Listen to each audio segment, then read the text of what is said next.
Mi nombre es Julián y bienvenidos a un episodio que desearía no tener que grabar. Para el lado B, no sé si este paquete de datos logrará perforar la estática de la tormenta que ha sepultado mi casa bajo 3 metros de una nieve negra y cenicienta, o si el servidor que está drenando mi realidad interceptará este mensaje antes de que llegue a sus oídos. Pero escuchen con cada fibra de su ser, porque lo que llamamos Navidad en este valle perdido no tiene nada que ver con la redención, sino con el pago de una deuda de sangre que mi linaje ha arrastrado por generaciones afuera. El mundo se ha vuelto blanco y mudo, pero dentro de estas 4 paredes, la física se está desmoronando y el tiempo ha dejado de ser una línea para convertirse en un círculo vicioso de horror. Todo comenzó a las 6 de la mañana de este 24 de diciembre. Al despertar, no encontré el calor del hogar, sino un frío sólido que parecía haber nacido del centro de mis propios huesos. Al bajar a la cocina, el primer evento inexplicable me golpeó en la gravedad en esa habitación. Había decidido alterarse. El café que mi madre intentaba servir no caía en la taza, sino que se elevaba en esferas de líquido negro que flotaban hacia el techo, donde se quedaban pegadas como manchas de aceite suspendidas en el aire. Mis padres me miraban con una calma aterradora. Sus rostros estaban tensos, como si fueran máscaras de cera que empezaban a derretirse bajo el calor de una chimenea invisible. Mi padre sostenía un cuchillo para el pavo, pero no cortaba la carne. Estaba tallando símbolos antiguos en la superficie de la mesa de madera. Símbolos que recordé haber visto en el diario de mi abuelo sobre el invitado. Esa entidad que emerge del permafrost cuando el sol se rinde ante el invierno. A medida que avanzaba la tarde, la casa empezó a manifestar una voluntad propia y maligna. Los pasillos que yo conocía desde niño comenzaron a estirarse.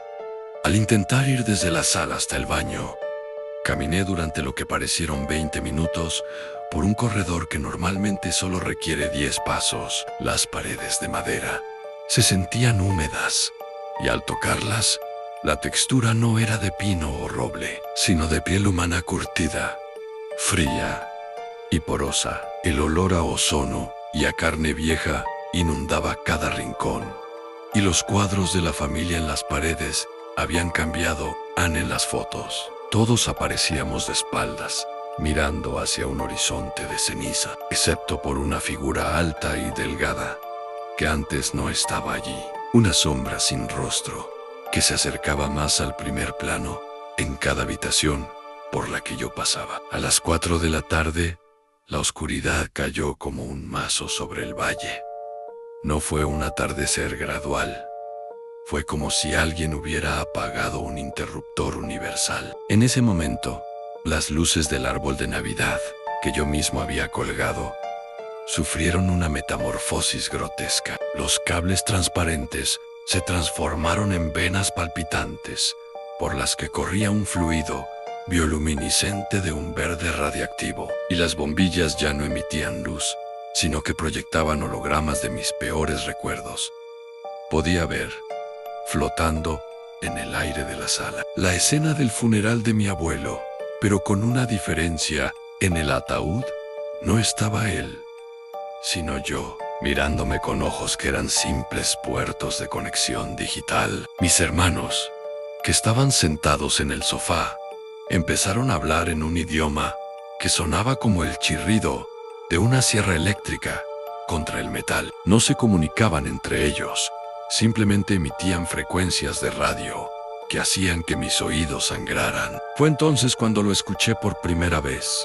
Un golpe rítmico que venía desde el interior de las paredes, no desde el exterior. El invitado no estaba llamando a la puerta. El invitado estaba naciendo desde las cavidades de la casa. Vi como el papel tapiz del techo empezaba a abultarse, formando la silueta de una mano de 3 metros de largo que intentaba atravesar el yeso. Desesperado, corrí hacia el sótano buscando el diario original de mi abuelo, pero al bajar las escaleras, me encontré con que el sótano no tenía suelo. Era un abismo infinito, de cables de fibra óptica, entrelazados con raíces de árboles milenarios, y en el centro de ese vacío flotaba la figura de mi abuelo, atrapado en una red de escarcha negra, con la boca cosida con hilos de cobre. Me susurró, no con voz, sino directamente en mi mente a Julián. El trato era un alma por generación, y este año, el contador ha llegado a 0. Subí las escaleras, mientras el mundo detrás de mí se pixelaba y desaparecía. Al llegar a la sala, la escena era dantesca. Mi familia estaba de pie en un círculo perfecto alrededor del árbol, pero sus cuerpos se habían fusionado. Sus extremidades estaban entrelazadas de forma permanente, creando una estructura de carne y hueso que servía de pedestal para el invitado. La entidad finalmente se manifestó ante mí. No era una figura sólida, sino un desgarro en la realidad, una columna de humo frío y ceniza que tomaba la forma de un hombre excesivamente delgado, cuyos dedos eran agujas de hielo negro que goteaban un líquido capaz de congelar el tiempo mismo. Donde él pisaba, la madera se convertía en mármol muerto y los objetos se transformaban en versiones distorsionadas de sí mismos. Los libros se volvían bloques de carbón y el agua de los floreros se transformaba en mercurio hirviente. Ahora estoy encerrado en mi habitación, pero las leyes del espacio han dejado de existir. Mi puerta no da al pasillo, da a un bosque de pinos carbonizados que crece dentro de mi propia casa, bajo un cielo de estática gris, donde no hay estrellas, solo píxeles muertos. Puedo sentir a él, invitado justo detrás de mí. Su presencia es una presión insoportable que me obliga a arrodillarme. El frío no es solo ambiental. Siento como mis recuerdos están siendo formateados, borrados uno a uno, para dejar espacio al código de esta entidad. Recuerdo el nombre de mi madre, y un segundo después, ese nombre es solo una cadena de caracteres aleatorios que no significa nada. Mi propia piel está empezando a mostrar patrones de circuitos integrados y mis lágrimas caen como pequeñas perlas de vidrio que se rompen al tocar el suelo. Si están escuchando esto en el lado B, entiendan que esta noche de Navidad es el fin de mi realidad física. El invitado ha reclamado su lugar en esta mesa y yo soy el plato principal. La casa entera está empezando a elevarse, desprendiéndose de sus cimientos para ser succionada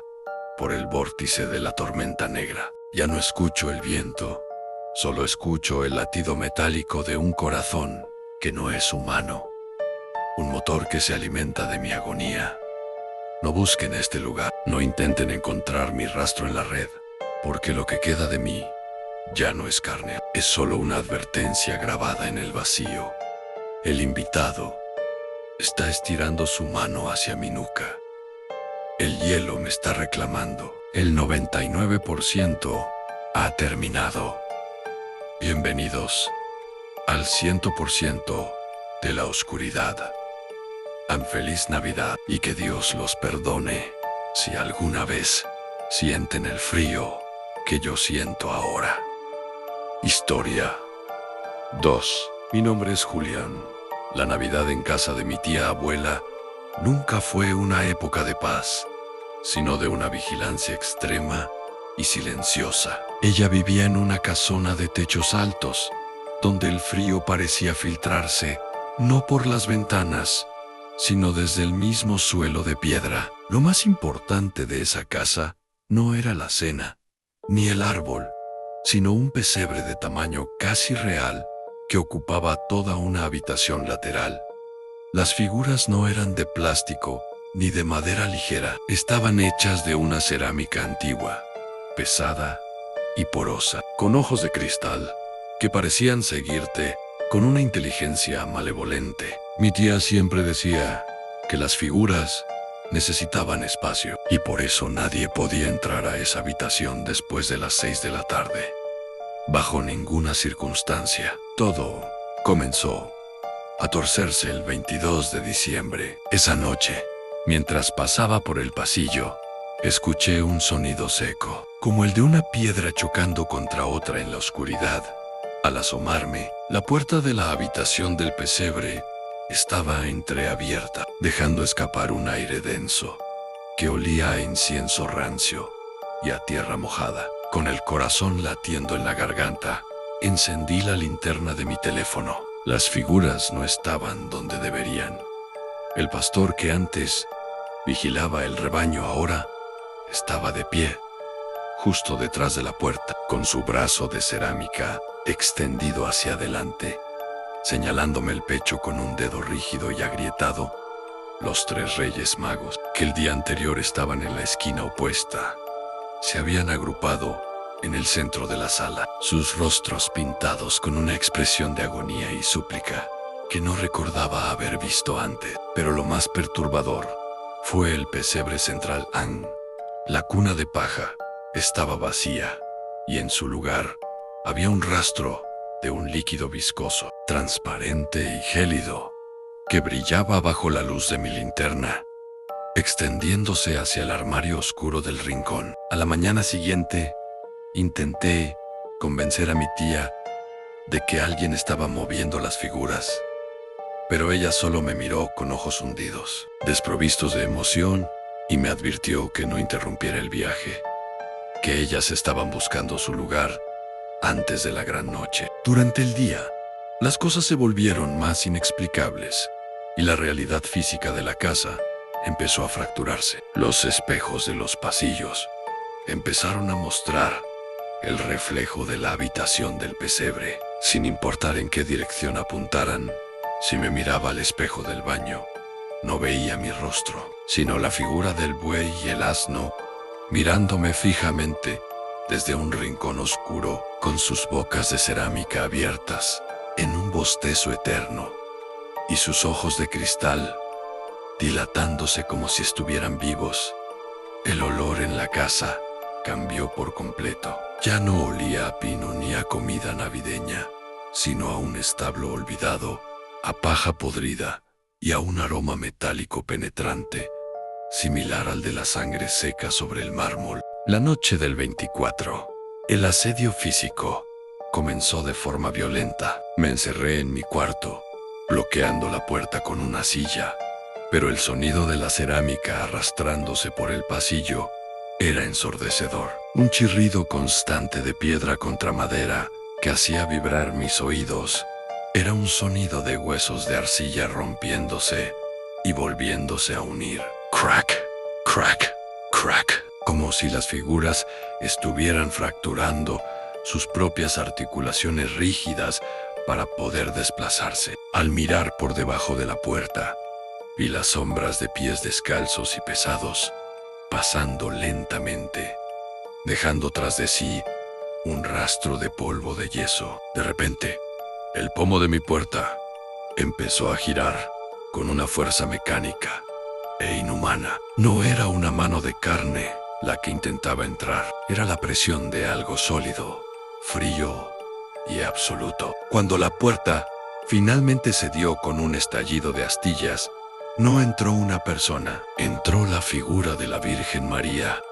Su rostro de porcelana estaba completamente agrietado y de las profundas fisuras brotaba un lodo negro y espeso que olía a tierra de tumba recién cavada. No caminaba, se deslizaba con un movimiento antinatural y sus manos de cerámica, antes unidas en una oración pacífica, ahora estaban abiertas y extendidas, con los dedos afilados, buscando desesperadamente mi garganta. Escapé por la ventana hacia el jardín nevado, cayendo sobre la nieve que quemaba como ácido. Al girarme hacia la casona, vi que todas las figuras del pesebre estaban asomadas a las ventanas de la planta alta. Los pastores, los ángeles con alas de piedra astillada Y los reyes estaban allí, observándome con sus ojos de cristal fijos y brillantes bajo la luna. En el centro, en la ventana de mi propia habitación, apareció la figura del niño, pero ya no era de cerámica. Era una criatura de piel pálida, casi translúcida, con dedos demasiado largos y múltiples articulaciones que rascaban el vidrio, emitiendo un chirrido agudo que me hizo caer de rodillas tapándome los oídos. Mi tía abuela apareció en el porche, rodeada por los animales del pesebre, que ahora tenían pelaje real y húmedo sobre sus cuerpos de piedra, susurrando que ellos solo querían un lugar donde nacer y que el espacio ya estaba listo. La nieve que caía del cielo no era blanca, era una ceniza gris y pesada que cubría mis manos, y comprendí con horror que mi propia piel estaba empezando a endurecerse, tornándose grisácea y fría, mientras mis ojos se volvían de un cristal inexpresivo, preparándome para ocupar el lugar vacío en el centro de esa habitación maldita. Historia 3. Mi nombre es Julián. En mi pueblo, la Navidad no se asocia con el tintineo de campanas, sino con el sonido sordo de cajas de cartón golpeando los umbrales de las puertas a las 3 de la mañana. Todo comenzó hace 3 inviernos, cuando un hombre vestido de rojo apareció en la plaza principal. No era el Santa Claus de los centros comerciales. Era demasiado alto, con un traje de terciopelo tan oscuro que parecía absorber la luz de las farolas, y una barba blanca que no se movía con el viento, como si estuviera hecha de filamentos de vidrio o hueso hilado. Se hacía llamar el abuelo del invierno. Lo más extraño es que nunca hablaba, solo señalaba a los niños con un guante de cuero negro, y a la mañana siguiente esa habitación infantil estaba vacía, las ventanas abiertas de par en par y un rastro de escarcha negra sobre las sábanas. La policía nunca encontró huellas de forcejeo, ni rastro de ADN, ni señales de neumáticos en la nieve, solo el vacío. Pero el verdadero horror comenzaba exactamente 3 días después de cada desaparición. Mi vecino, el señor Martínez, perdió a su hijo de 8 años una noche de martes. El viernes, mientras el pueblo entero buscaba en los bosques congelados, escuchamos un golpe seco en su porche. Al abrir la puerta, encontramos una caja envuelta en papel de regalo color sangre, con un lazo de alambre de espino dorado. No había tarjeta de remitente, solo una caligrafía elegante y antigua escrita directamente sobre el papel que decía «An Feliz Navidad». Dentro de la caja, sobre un lecho de paja húmeda, estaban los zapatos del pequeño Mateo, pero no estaban vacíos. Los zapatos estaban rígidos, endurecidos, y al intentar sacarlos, el señor Martínez soltó un grito que todavía resuena en mis pesadillas. Los zapatos habían sido rellenados con una mezcla de cera caliente y carne molida, moldeada perfectamente para que el calzado mantuviera la forma del pie del niño, como si alguien hubiera querido inmortalizar su último paso. El olor que emanaba de la caja no era a muerte, sino a canela y clavo, un aroma navideño que se volvía insoportable al contrastar con la visión de los pequeños mocasines rebosantes de ese tejido biológico. Esa misma noche vi al impostor desde mi ventana. Estaba parado en medio de la calle, bajo la ventisca, cargando un saco enorme que no abultaba, como si llevara juguetes. El saco se retorcía, emitía espasmos y se escuchaban ruidos de cuero frotándose contra cuero. El hombre de rojo levantó la vista hacia mi habitación. Su rostro no tenía facciones humanas, donde debería estar la nariz. Solo había 2 hendiduras verticales, y sus ojos eran 2 monedas de plata pulida que reflejaban mi propia imagen aterrada. Se llevó un dedo largo y deforme a lo que parecía ser su boca y emitió un sonido que no era un Joe, sino un silbido de aire escapando de un pulmón perforado. A medida que avanzaba la semana, la frecuencia de las entregas se volvió frenética, transformando la festividad en una procesión de ataúdes de cartón. Las cajas empezaron a llegar a más casas con una precisión matemática. Siempre en el tercer día, tras el secuestro, como si el impostor necesitara ese tiempo exacto para procesar sus ofrendas. La familia de la esquina recibió las botas de nieve de su hija pequeña. Las encontraron sobre la mesa del comedor, a pesar de haber cerrado todas las entradas con cerrojos de acero. Al abrirlas, notaron que el cuero de las botas parecía haber cicatrizado sobre el relleno biológico, fusionándose con la carne, hasta que fue imposible distinguir dónde terminaba el zapato y dónde empezaba lo que quedaba de la niña. El pueblo se sumergió en una histeria colectiva. Los padres empezaron a quemar los zapatos de sus hijos en hogueras improvisadas en los patios, creyendo que sin el calzado, el abuelo del invierno no tendría un molde que reclamar.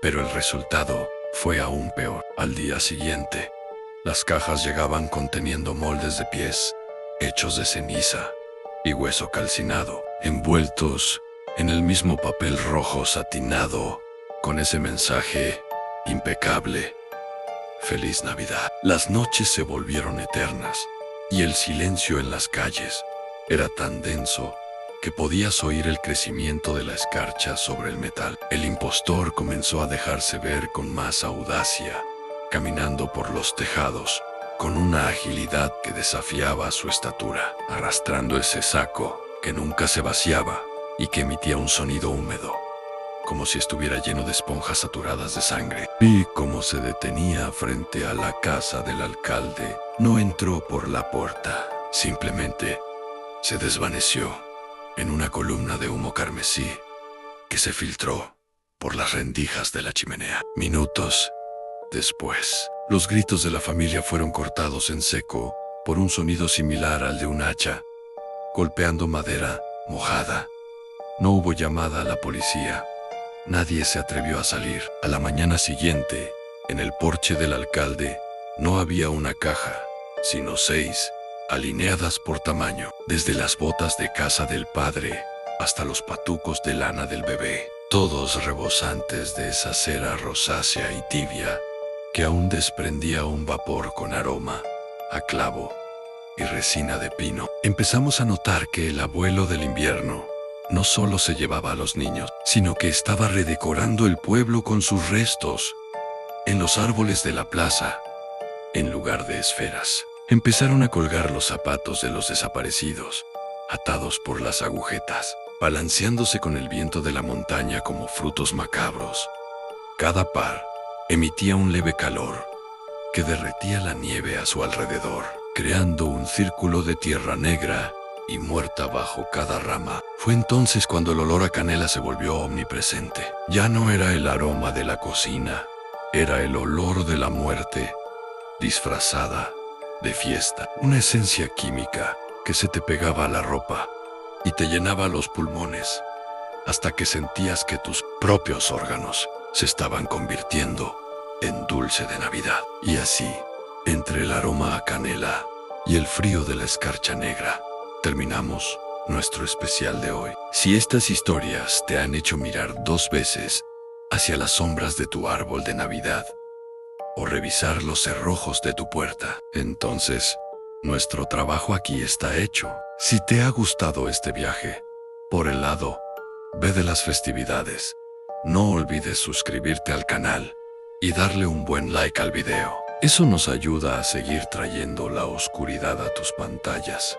Activa la campanita de notificaciones para que no te pierdas ni un solo relato, porque nunca sabes cuándo la realidad decidirá volverse digital o de cerámica. Te invito a que explores los demás videos del canal, donde tenemos muchas más crónicas que desafían la lógica y el valor. Y, sobre todo, queremos leerte.